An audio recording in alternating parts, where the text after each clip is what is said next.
ధర్మమా, అర్థమా, కామమా, మోక్షమా?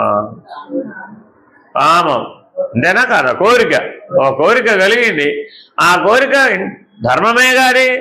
కాబట్టి భగవంతుడు ఏమన్నాడంటే, నాయనా ఏదైనా సరే ధర్మార్థము, ఆ అర్థం అనేది ధర్మ పద్ధతిగా కనుక నువ్వు సంపాదించినట్లయితే, వినియోగించినట్లయితే, అనుభవించినట్లయితే నీకేమి ఇబ్బంది లేదు.